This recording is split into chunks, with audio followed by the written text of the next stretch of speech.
सुप्रभात बच्चों। आज हम कविता बच्चे काम पर जा रहे हैं, पढ़ने जा रहे हैं। इसके कवि है राजेश जोशी। और इस कविता के अंतर्गत कवि राजेश जोशी द्वारा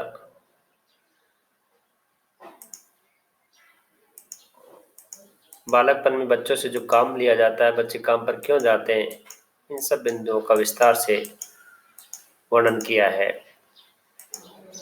सबसे पहले शिक्षण बिंदु, बाल मजदूर की व्यवस्था पर चिंता, बच्चों के बालपन के साथ खिलवाड़, गरीबी के कारण बच्चों को खेल सामग्री के स्थान पर कार्य में लगाया जाना, सामाजिक आर्थिक विडंबना का चित्रण इस कविता में हुआ है। कविता का सारांश, प्रस्तुत कविता में बच्चों से बचपन छीन लिए जाने की पीड़ा व्यक्त हुई है। कवि ने उस सामाजिक आर्थिक विडंबना की ओर इशारा किया है जिसमें कुछ बच्चे खेल, शिक्षा और जीवन की उमंग से वंचित है। इस कविता का मुख्य प्रतिपाद बाल मजदूरी है। बच्चे कोहरे से ढकी सड़क पर सवेरे सवेरे काम पर जा रहे हैं। उनके समक्ष ऐसी कौन सी विडंबना है? आखिर बच्चों को क्यों काम पर जाना पड़ रहा है? आज समाज के समक्ष यह एक निरंतर प्रश्न है जो अभी भी खत्म नहीं हुआ। बच्चों को खेलने, खाने की अवस्था में काम करना पड़ रहा है। आखिर उनके हाथों में खिलौने क्यों छीन लिए गए? उनके क्रीड़ा स्थल क्या समाप्त हो गए? अब उनके पास बचा ही क्या है? कवि को यह सारी चीजें तो यथावत नजर आती है, फिर हजारों लाखों बच्चे सड़क पर रोजाना काम पर आ जा रहे हैं। यही हमारे समाज की सबसे बड़ी विडंबना है। इससे बच्चों का जीवन अंधकारपूर्ण हो जाता है। कवि ने बच्चों पर काम पर जाने वाली मजदूरी को विडंबना कहा है। ये कुछ बाल मजदूरी के चित्र दिखाए जा रहे हैं आपको, जिनको देखकर आप समझ सकते हैं। कवि का थोड़ा सा परिचय दे देंगे हम। कवि राजेश जोशी का जन्म सन 1946 में मध्य प्रदेश नरसिंहगढ़ जिले में हुआ। उन्होंने शिक्षा पूरी करने के बाद पत्रकारिता शुरू की और कुछ सालों तक अध्यापन किया। राजेश जोशी ने कविताओं के अलावा कहानियां, नाटक, लेख और टिप्पणियां भी लिखी।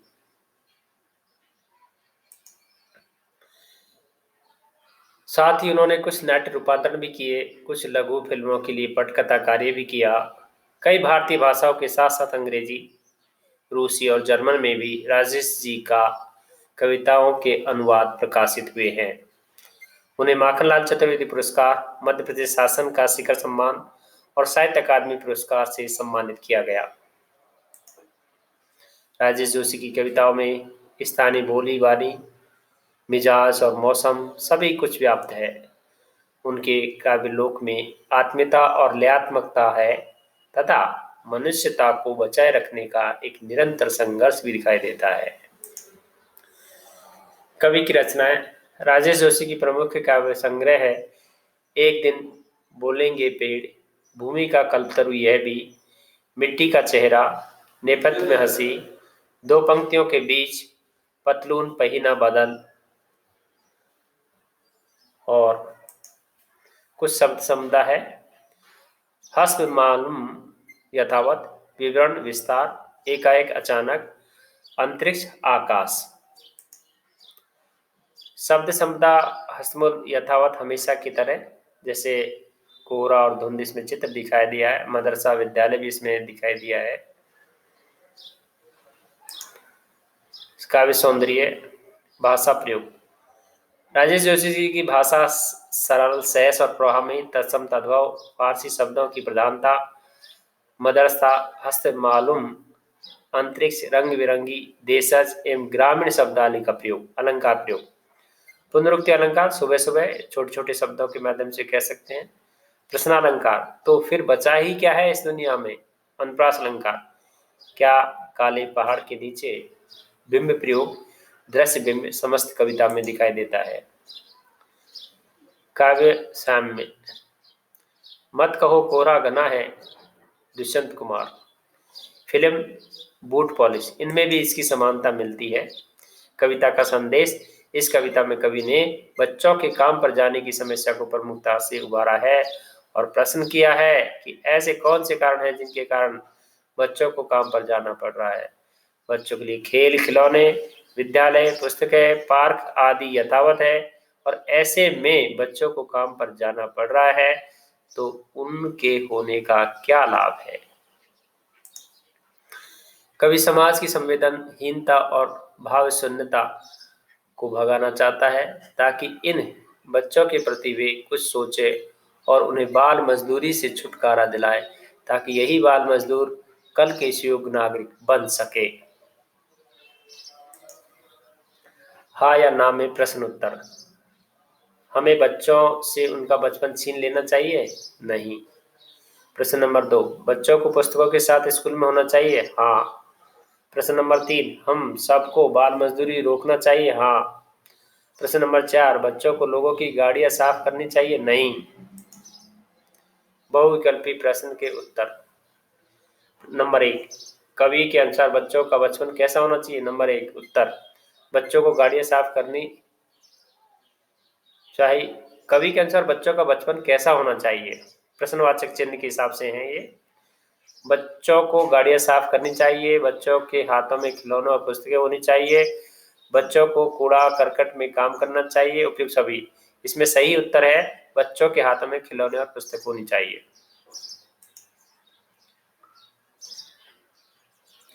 दूसरा बहुविकल्पी प्रश्न है, कविता का उद्देश्य क्या है? नंबर 1, बाल मजदूरी को रोकना। नंबर 2, बाल मजदूरी को बढ़ावा देना। नंबर 3, बच्चों को हमेशा डांटना और सभी काम करवाना। नंबर 4, बच्चों से मंदिर की साफ सफाई कराना।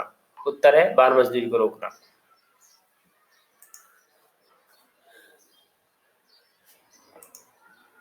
विस्तृत प्रश्न है, कवि ने बच्चों का काम पर जाना भयप्रद क्यों माना है? उत्तर, कवि ने बच्चों का काम पर जाना भयप्रद इसलिए माना है क्योंकि जिन बच्चों को स्कूल में होना चाहिए आज उनके सामने ऐसी कौन सी मजबूरियां पड़ी हुई है कि उन्हें काम पर करने के लिए बाध्य होना पड़ रहा है।